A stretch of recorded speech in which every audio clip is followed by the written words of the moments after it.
जय हिंद, वंदे मातरम। नमस्कार दोस्तों, सभी को स्वागत है सभी का हमारे यूट्यूब चैनल में और हमारी पहली क्लास में शिक्षा मनोविज्ञान की। तो सबसे पहले मैं सभी अपने प्यारे भाई बहनों से रिक्वेस्ट करना चाहूँगा कि जिस भाई बहन ने भी अभी तक हमारे यूट्यूब चैनल को सब्सक्राइब नहीं किया है तो प्लीज़ प्लीज़ प्लीज़ हमारे यूट्यूब चैनल को सब्सक्राइब करें और बेल आइकन को ऑन करें, जिससे आने वाली सभी वीडियो को आपको नोटिफिकेशन जल्द से जल्द पहुँच सके। तो चलिए शुरू करते हैं। जैसा कि आपने थंबनेल में देखा होगा, आज मैं आपको शिक्षा मनोविज्ञान के बारे में बताने वाला हूँ। तो चलिए शुरू करते हैं कि शिक्षा मनोविज्ञान क्या है और शिक्षा मनोविज्ञान को क्या कहा जाता है, इसका इंग्लिश में इसको क्या कहा जाता है, सभी चीज़ों के बारे में आज मैं बताऊंगा आपको। तो चलिए शुरू करते हैं। तो सबसे पहले हम देखेंगे कि शिक्षा मनोविज्ञान जो है, मनोविज्ञान में क्या होता है और शिक्षा में क्या होता है।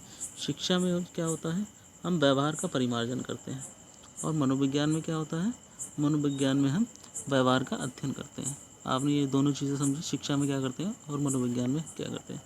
मगर इसको इंग्लिश में क्या कहते हैं शिक्षा मनोविज्ञान में, सभी को पता होगा, जो बच्चे पढ़ रहे होंगे सभी को पता होगा। इसको हम एजुकेशन साइकोलॉजी बोलते हैं। क्या बोलते हैं? Education psychology. ठीक है, तो अभी हमने ये जाना कि शिक्षा मनोविज्ञान में क्या होता है और मनोविज्ञान में क्या होता है और इसको इंग्लिश में क्या बोलते हैं। ठीक है, चलिए नेक्स्ट पॉइंट पे चलते हैं हम लोग। शताब्दी पूर्व मनोविज्ञान को दर्शन शास्त्र की एक शाखा के रूप में माना जाता था। यहाँ से कभी कभी क्या होता है कि एक क्वेश्चन पूछ लेता है कि शताब्दी पूर्व मनोविज्ञान को क्या माना जाता था, तो आपको लगाना होगा दर्शन शास्त्र। शताब्दी पूर्व हमारे जो मनोविज्ञान को माना जाता था वो दर्शन रूप के शास्त्र में माना जाता था। ठीक है, चलिए चलते हैं नेक्स्ट पॉइंट पे। मनोविज्ञान को स्वतंत्र विषय बनाने के लिए इसे परिभाषित करना प्रारंभ किया गया। मनोविज्ञान को जो है स्वतंत्र विषय बनाने के लिए इसे कई मनोवैज्ञानिकों ने तरह तरह के अपने सिद्धांत दिए और इसे परिभाषित किया कि इस तरीके से ये होगा और इस तरीके से बच्चे को इस तरीके से सिखाया जाए तो ये होगा। बहुत से सिद्धांत दिए, जो मैं सिद्धांत भी आपको आगे पढ़ाऊँगा। चलिए आगे देखते हैं। साइकोलॉजी, जैसा कि मैंने अभी आपको बताया, साइकोलॉजी ऊपर बताया मनोविज्ञान के बारे में, इसी को साइकोलॉजी इंग्लिश में बोलते हैं। तो इस शब्द की उत्पत्ति गैरेट के अनुसार, बहुत ही इंपॉर्टेंट है ये, साइकोलॉजी शब्द की उत्पत्ति पूछ ले अगर किसके अनुसार हुई तो गैरेट के अनुसार आपको लगाना है। गैरेट के अनुसार लैटिन भाषा के दो शब्दों साइकी और लोगोस से मिलकर हुई है। और साइकी और लोगोस का मतलब क्या होता है, इसके बारे में भी मैं आपको आगे बताऊंगा। चलिए चलते हैं आगे।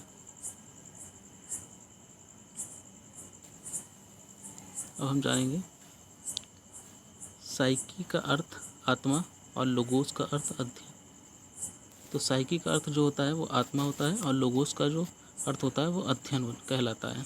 तो एग्ज़ाम में आपसे कभी कभी पूछ लेता है कि साइकी का अर्थ क्या होता है, तो आपको आत्मा या लोगोस का अर्थ तो अध्ययन। ठीक है, चलिए चलते हैं नेक्स्ट पॉइंट पे। अब हम मनोविज्ञान की कुछ कीज़ देखेंगे कि मनोविज्ञान सबसे पहले क्या था और फिर क्या हुआ और फिर क्या हुआ, जैसे जैसे चेंजेस आए।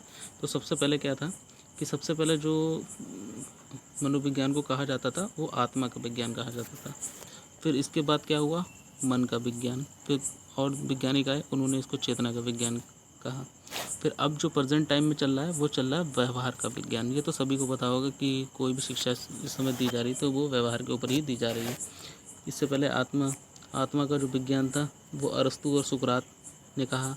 मन का जो विज्ञान पूछ लेता है कभी कभी किसने कहा, तो ये पेम्पोलॉजी और रूसो ने कहा। चेतना का विज्ञान किसने कहा, तो विलियम जेम्स ने कहा, विलियम वुंट ने कहा। तो ये सब आप इतना नोट कर लीजिएगा जो मैंने बताया। और जो भी व्यवहार का विज्ञान जो बताया ये वाटसन ने बताया, और इसी को ही आधुनिक विज्ञान कहा। चलिए आगे चलते हैं।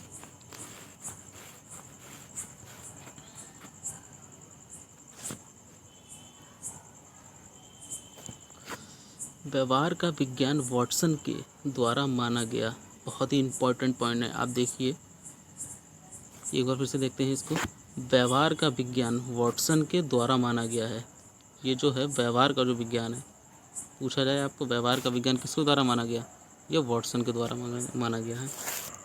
और अगर आपसे ये पूछा जाए कि व्यवहारवाद के जनक कौन है, तो भी आपको वाटसन ही लगाना होगा। आपको वाटसन ही लगाना होगा। व्यवहारवाद का अगर जनक पूछता है तो आपको क्या लगाना है, वाटसन ही लगाना है। मगर कभी कभी आपसे क्या पूछ लेता है कि व्यवहारवाद का प्रयोग किसने किया? व्यवहारवाद का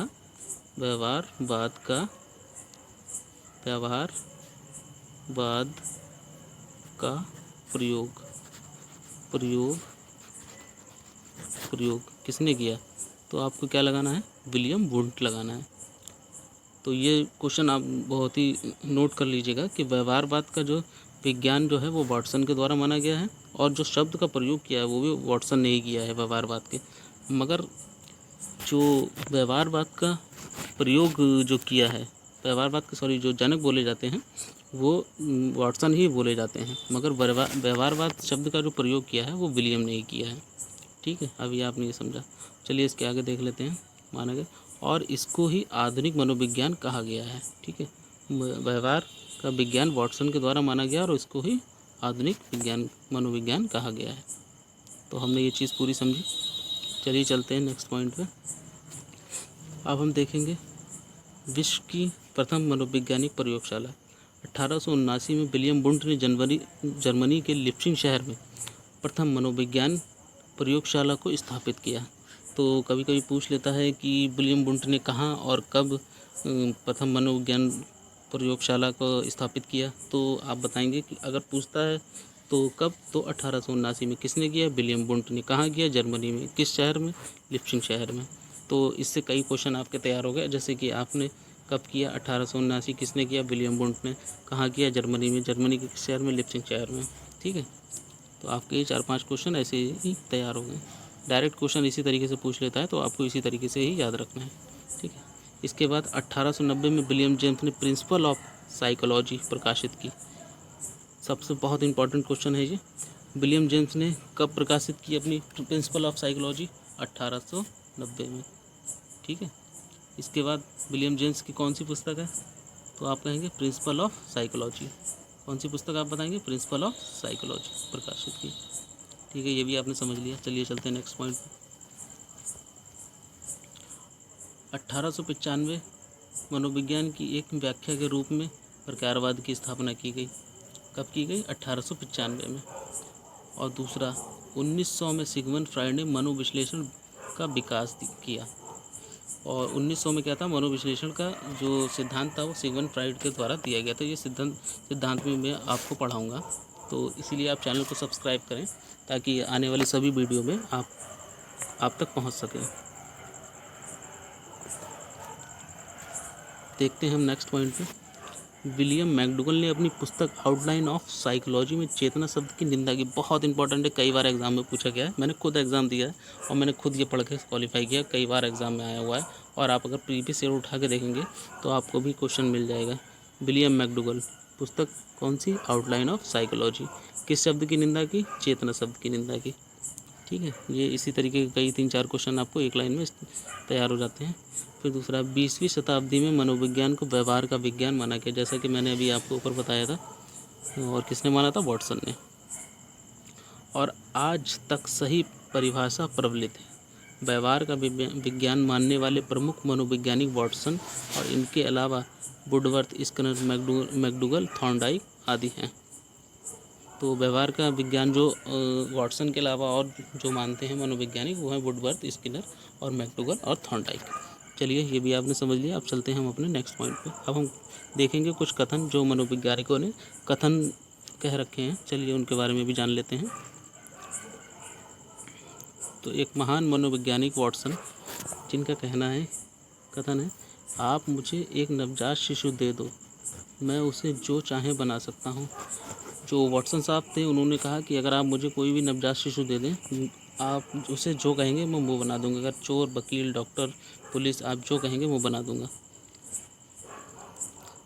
इसी तरीके से स्किनर साहब ने कहा था, मनोविज्ञान व्यवहार की अनुभव का विज्ञान है। सॉरी, यहाँ पे ही होगा, गलत टाइप हो गया, तो यहाँ पे आप ही कर लीजिएगा। स्किनर, मनोविज्ञान व्यवहार की ही अनुभव का विज्ञान है। ठीक है, जैसा कि आपने इसे पढ़ा, मनोविज्ञान व्यवहार अनुभव विज्ञान है।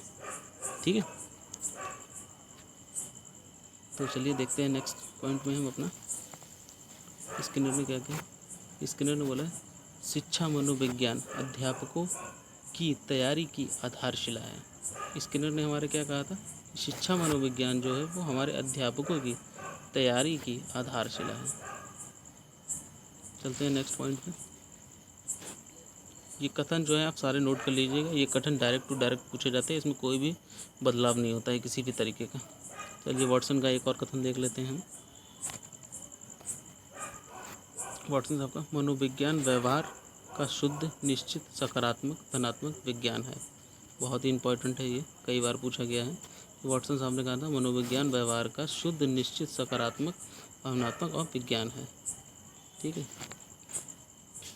चलिए दूसरा देखते हैं क्रो एंड क्रो का।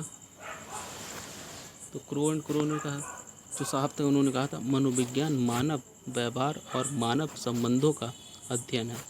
मनोविज्ञान जो है मानव व्यवहार और मानव संबंधों का अध्ययन है। मानव किस तरीके से व्यवहार करता है, मानव कैसे संबंध रखता है, किस तरीके से रहता है, इसी को ही जो क्रो एंड क्रो ने कहा था मनोविज्ञान। मन के अनुसार आधुनिक मनोविज्ञान का संबंध व्यवहार की वैज्ञानिक खोज है। जो हमारा आधुनिक मनोविज्ञान है उसी का जो संबंध व्यवहार है वही वैज्ञानिक की खोज है। तो चलिए नेक्स्ट पॉइंट पे चलते हैं अब हम लोग। ये बहुत इम्पोर्टेंट है और यही लास्ट पॉइंट है जो मैं बताऊंगा। वुडवर्थ, मनोविज्ञान ने सर्वप्रथम अपनी आत्मा का त्याग किया, फिर मन व मस्तिष्क का त्याग किया और आज वर्तमान में मनोविज्ञान व्यवहार के विधि स्वरूप को स्वीकार करता है। बहुत ही इंपॉर्टेंट पॉइंट है। जैसे कि वुडवर्थ साहब ने बताया, मनोविज्ञान ने सर्वप्रथम अपनी आत्मा, सबसे पहले अपनी आत्मा का त्याग किया, फिर मन का त्याग किया, फिर मस्तिष्क का किया और आज वर्तमान में जो मनोविज्ञान है वो व्यवहार पे चल रहा है कि इंसान किस तरीके से कैसा व्यवहार करता है। तो आज तक भी वीडियो हमारी यहीं तक थी। आगे मैं आपको सिद्धांत भी बताऊंगा और शिक्षा मनोविज्ञान के अधिगम के बारे में बताऊंगा। अधिगम में क्या क्या होता है, किस तरीके से अधिगम होता है, किस तरीके से क्या क्या होता है। तो मैंने आपको जो मेन पॉइंट थे वो सारे ही बता दिए हैं। अगर आप सही से एक बार दोबारा से इसको नोट करके पढ़ेंगे तो आपको दोबारा से फिर से अच्छे से समझ में आ जाएगा, क्योंकि जब तक आप नोट्स बना के नहीं पढ़ेंगे तब तक आपको जल्दी समझ में नहीं आएगा। तो सभी प्यारे भाई बहन से हमारा निवेदन है कि जिस भाई बहन ने भी अभी तक वीडियो हमारी लाइक शेयर सब्सक्राइब नहीं किया है चैनल, तो प्लीज़ करें। और मुझे आपके सपोर्ट की बहुत बहुत बहुत ज़रूरत है, तो प्लीज़ पूरी तरीके से मुझे सपोर्ट करें। तो प्लीज़ चैनल को ज़रूर सब्सक्राइब करें। बहुत बहुत धन्यवाद, मिलते हैं नेक्स्ट वीडियो में। और प्लीज़ एक बार ज़रूर चैनल को सब्सक्राइब कर दें।